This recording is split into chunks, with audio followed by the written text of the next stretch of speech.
सुप्रभात नन्हे दोस्तों। तो आज हम नन्हे इंसानों के जो हर रविवार को और एक नाम से जाना जाता है। मुझे मैंने नया नया सीखा है तो मैं इस्तेमाल करूँगी, शायद गलत हूँ। इतवार। तो आज इतवार के दिन हम फिर से हाजिर हुए हैं समयिता रूपकथारा इस चैनल पे नन्हे इंसानों के लिए रूपकथा के जगत में लेके जाने के लिए। और बच्चों, आज जिस देश में हम लोग जा रहे हैं वो है ग्रीस, है ना। इससे पहले और एक ही स्टोरी हम लोग सुने थे वो उस जगह की, और वो स्टोरी से ज़्यादा थोड़ा सा प्रबंध जैसा था, है ना। वहाँ पर खूब सारे इन्फॉर्मेशन दिया गया था कि भाई ग्रीस के लोग कैसे देखते हैं और उनके जो पुराण और पुरानी गाथाएं बनी हैं उसमें जो देवी देवताएं हैं वो उन लोगों को वो लोग कैसे देखे हैं। हम लोग थोड़ा सा एक बार पहले से याद कर लेते तो आज जो कहानी हम पढ़ने जा रहे हैं वो समझने में हमें थोड़ी सी आसानी होगी। तो क्या था कि भाई पहले धरित्री थी, मतलब माँ धरती थी, जिनको ग्रीस के लोग जानते हैं गाया या जिया के नाम से। और था आसमान, पृथ्वी और आसमान के देवता हैं यूरेनस। इन दोनों के बच्चे थे टाइटैंस या दैत्य, और इन दैत्यों के बच्चे थे देवता। और धीरे धीरे इम्प्रूव होते गए, मतलब पिता माता से बेटर हुए उनके संतान।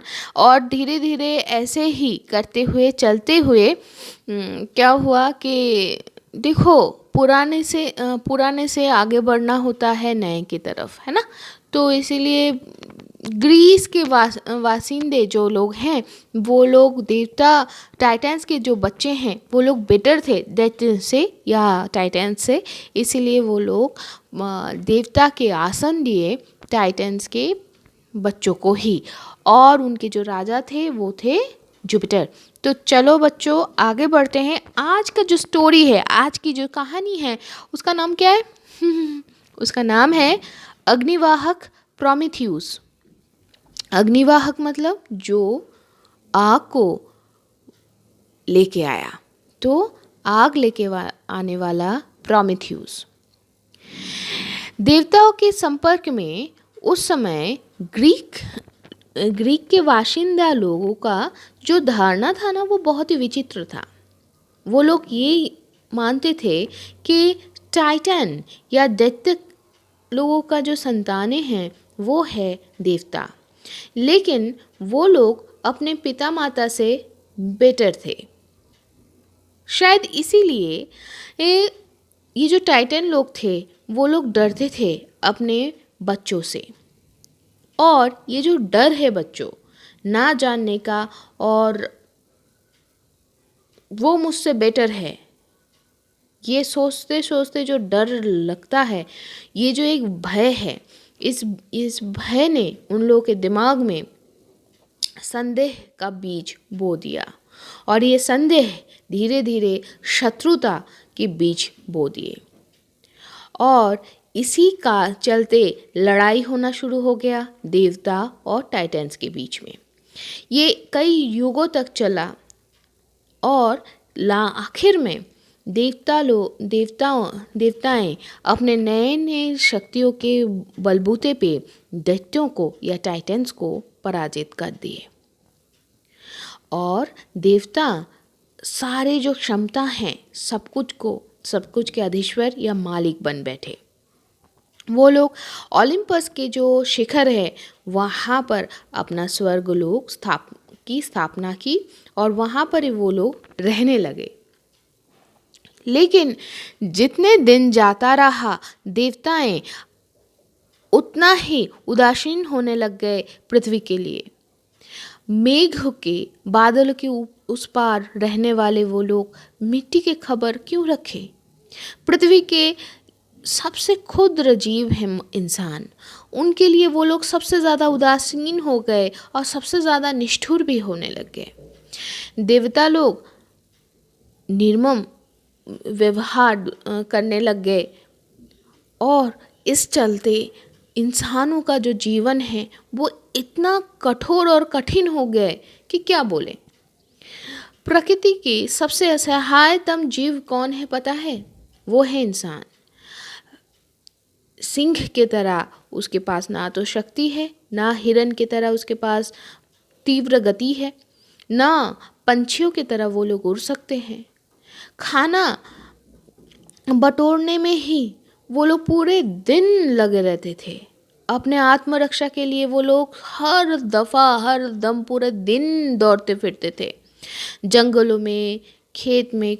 खेत तो तब ये जिस समय की बात हो रही है, खेत इतना प्रिडोमिनेंट नहीं था, तो जंगलों में, गुफाओं में, कंदरों में वो लोग कैसे न कैसे बहुत कठिनाई के साथ अपना जीवन को धारण करते थे। देवता लोगों की जो उदासीनता था मनुष्य के लिए सबसे बड़ी दुर्गति की परिस्थिति को सृष्टि कर दी।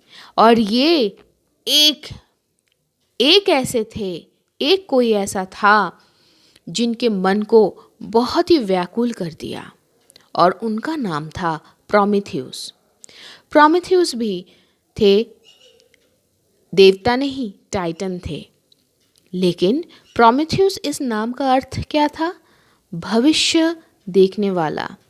जो दृष्टि है, मतलब भविष्य दृष्टि, भविष्यत दृष्टि या भविष्य दृष्टा भी हम कह सकते हैं। तो भविष्य के सब कुछ थे उनके आँखों के सामने। वो समझ गए थे कि देवता और दानवों या टाइटनों के बीच में जो युद्ध छिड़ा है, वो उसका जो भविष्य है, उसका एक ही नतीजा निकलता है कि जो उन्नततर हैं वो देवता ही जीतेंगे। इसीलिए वो देवताओं के पक्ष लिए। क्यों? तब वो सही थे। देवताएं उस समय उस लड़ाई में सही थे, इसीलिए वो सही का पक्ष लिया। अपने प्रजाति के विरुद्ध जाके उन्होंने पक्ष लिया देवताओं का, और वो उन लोगों की सहायता किए, और उनकी सहायता से देवताएं युद्ध में विजय लाभ किए। लेकिन दिन बीतते गए और देवताओं ने जो दुर्व्यवहार जो शुरू की इंसानों के साथ, वो प्रोमेथियस को बहुत ही दुखी कर दी। तो वो चुप नहीं बैठ पाए। वो सोचने लगे कैसे इंसानों को इस विकट परिस्थिति से उभारा जाए। तो तब वो सोचते सोचते उनके पास एक आइडिया आया। उन्होंने ये सोचा कि वो लोग इंसानों को अग्नि या आग वो उपहार के तरह बतौर देंगे अग्नि को। अब अग्नि कहाँ से वो लाएंगे? वो उन्होंने ठीक किया कि वो सूरज के देवता अपोलो के जो आगों वाला जो रथ है, वहाँ से एक छोटी सी चिंगारी जो है ना, वो इंसानों के लिए लेके आएंगे। तो ऐसे ही सोच के वो एक दिन सच्ची में निकल पड़े उस दुस्साहसिक अभियान में। तपते हुए उस लोक में रोशनी ही रोशनी, आँख चौंधाने वाले वो रोशनी से झुलसने वाली वो उस रोशनी जैसा, मतलब आपको कुछ दिख नहीं रहा है, इतना वो प्रज्वलित था वो रथ। उस रथ से वो एक मशाल को प्रज्वलित कर लिए, और सबसे छुपा के उस मशाल को, उस जलते हुए मशाल को वो धरती पे लाके वो इंसानों के हाथ में दे दी।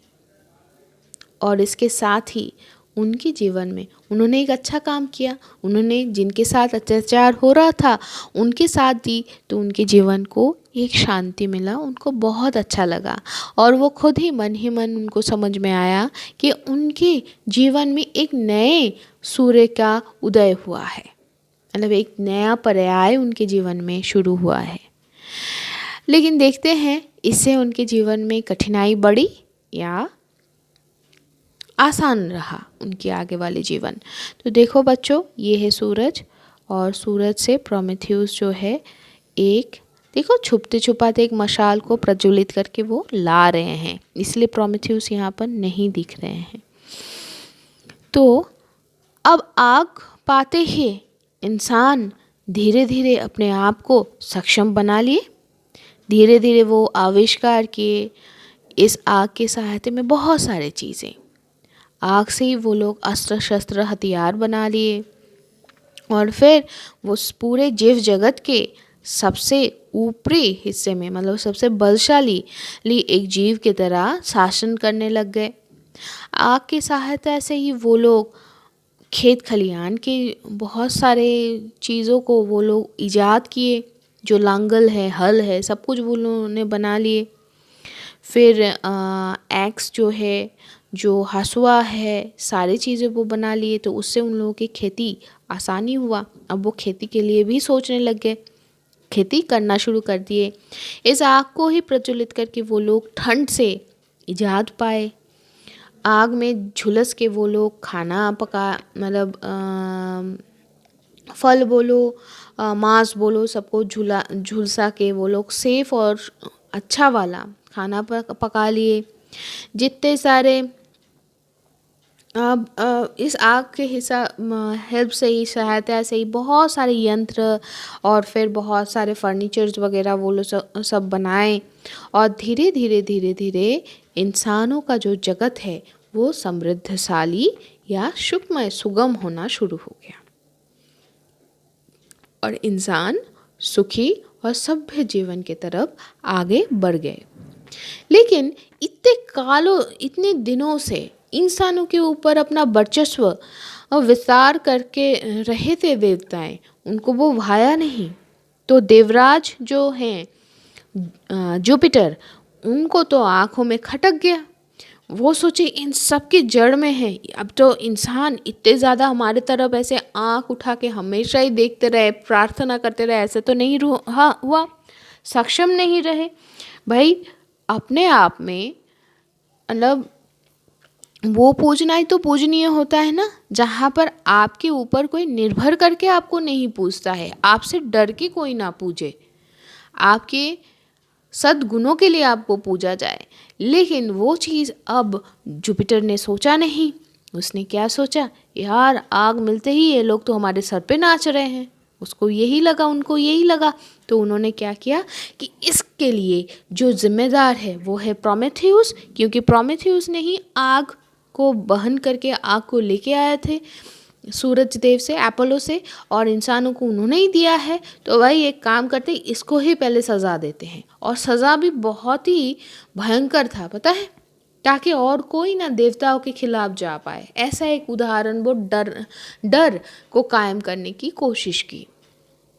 ऐसा लग रहा था ना कि टाइटन लोग जो कर रहे थे उसी को वो लोग पुनः उसको ही दोहरा दे रहे थे।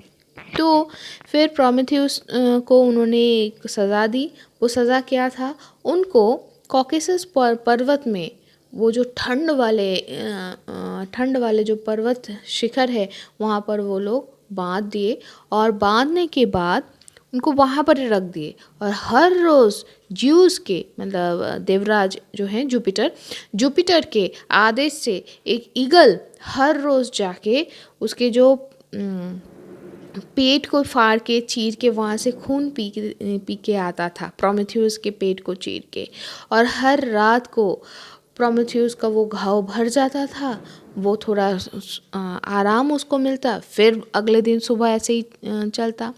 ऐसे ही कई सालों तक चलते रहे, कई युगों तक चलते रहे। लेकिन प्रोमेथियस थे भविष्य दृष्टा, है ना, उनको भविष्य पता था। और उनको ये भी पता था ये लोग जिस रास्ते में आगे बढ़ चुके हैं इसमें इन लोगों का भी गति एक ही होने वाला है। जैसे टाइटनों का हुआ था वैसे देवता लोगों का भी होने वाला है। इन लोगों का भी पतन इनके ही संतानों के हाथ से होगा, जो लोग उनसे बेटर होगा। इसका मतलब हम अगर अपने आप में जो गलती पहले दोहराया गया है उसको अगर हम रेक्टिफाई नहीं करते हैं तो हमारी भी परिणति एक ही होगी।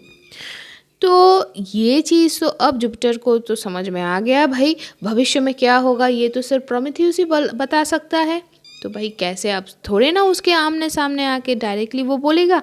तो जुपिटर ने क्या किया, वो धीरे धीरे उसको लगा यार ये तो ज्ञान हम लोगों के पास नहीं है, ये तो हमको उससे ही मालूम चलेगा, तो चलो भाई रफ़ा कर लेते हैं, थोड़ा सा संधि कर लेते हैं।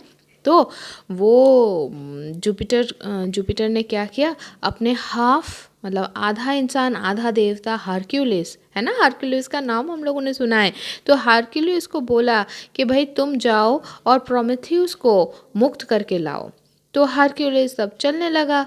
वो बहुत सारे अभियानों में बहुत सारे कारनामे तब तक कर चुके हैं। तो ऐसे ही वो चलते चलते एक दिन कॉकेसस जो पर्वत है वहाँ पर पहुँचे, और वो वहाँ से वो वहाँ पर रह के देखे कि प्रोमेथियस के जो पेट है, मतलब पेट है, उसको चीर के खून पीने के लिए ज्यूस के ही आज्ञा से, जुपिटर के ही आज्ञा से एक ईगल जो पक्षी है वो आ रहा है। तो वो उस ईगल जो पक्षी है उसको उसने पकड़ के बहुत घमासान लड़ाई के बाद उसको मार डाला। और फिर वो प्रोमेथियस को जिस चेन से, जो श्रृंखला से जो बांधा गया था, उस श्रृंखल को उन्होंने अपने अमित शक्ति से उसको उन्होंने तोड़ दिया। और ऐसे ही महावीर जो हरक्यूलिस है उनको ये देखो, काम हम लोग तो चले जाते हैं लेकिन ना अपने काम रह जाता है ना। तो उनको इसलिए हरक्यूलिन टास्क के नाम से, मतलब कुछ भी हो, अगर बहुत ही असंभव लग रहा है, बहुत ही बड़ा काम लग रहा है और उसको हम लोगों को करना होता है, तो उस काम को हम लोग नाम देते हैं हरक्यूलिन टास्क। तो ऐसे ही वाला अमित बहुत बड़ा ऐसा उनको ख्याति मिल गया। देखो आज भी उनका नाम जीवित है। और किसकी जीत हुई, और एक मेरे मुंह से इंसान निकलने जा रहा था, लेकिन और एक एंटिटी की मुक्ति हुई, और एक व्यक्तित्व की मुक्ति हुई। वो थे प्रोमेथियस, जो सच के पुजारी थे, जो मुक्ति के, जो फ्रीडम के पुजारी थे। और इसी तरह अग्निवाहक प्रोमेथियस को मुक्ति लाभ हुई, है ना। तो बच्चों आज तो यहाँ तक ही था।